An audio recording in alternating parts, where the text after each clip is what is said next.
talking about. I mean, how can people meet some of the challenges of gentrification? Not only the individuals who are being gentrified, but the individuals who are also responsible for some of this gentrification. I mean, would you consider to be some of the solutions, and what have some of your peers said in reference to how do you get out of such a trap? Something that I've always thought would be a solution, or at least help gentrification, would be, as the rate of gentrification grows, we need to establish more Section 8 government housings within the city. If you look at a gentrification map of Nashville right now, you'll see that it's all shaded in around downtown Nashville: Charlotte, Inglewood, Shelby Park, Cleveland Street, Lichee. That entire area is all shaded, representing the fact that it's been gentrified. Now, when people who live in these areas usually work close to these areas, because I don't think that anyone's going to live in North Nashville and work in Madison. So let's have a scenario real quick.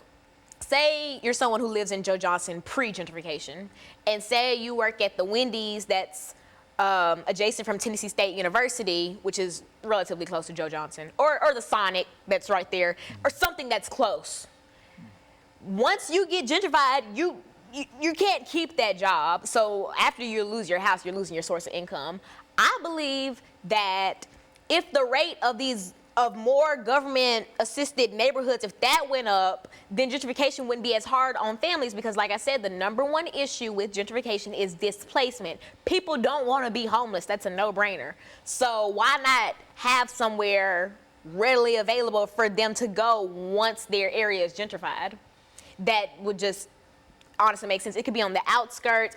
And a lot of government housing is on the outskirts now, because they're pushing it outward so that they can bring the affluent residents inward.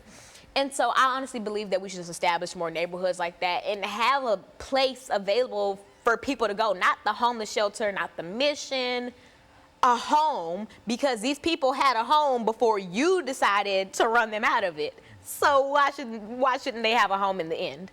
That's my biggest argument for gentrification. What about economic opportunities for individuals who have been gentrified? Are there many opportunities for people to find work or whatever in the downtown area or whatever? Now, gentrification does bring in jobs, I will say that, but it also decreases social capital in the neighborhoods.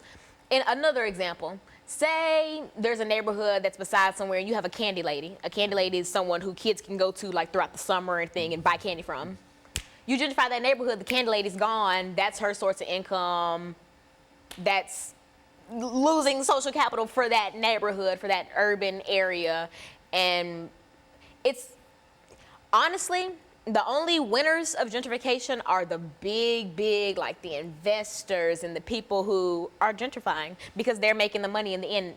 Almost everyone involved in gentrification loses. The families, the homes, the kids. It's actually been shown that gentrified families have lower literacy and graduation and college acceptance rates because they don't even get to finish school because they're pushed out of the area. Very good. And so, Alana, I think that what we've done is to at least identify some of the areas. And I think that many people might not be as familiar with the term gentrification, but I think everybody understands that some of the areas that you're talking about have changed tremendously. And I think that the very fact that you can point that out is something that we need to do. And so let me thank you for coming by and giving us that information. And let me encourage you to tune in again next week for another informative edition of Comments. Thank you and good morning.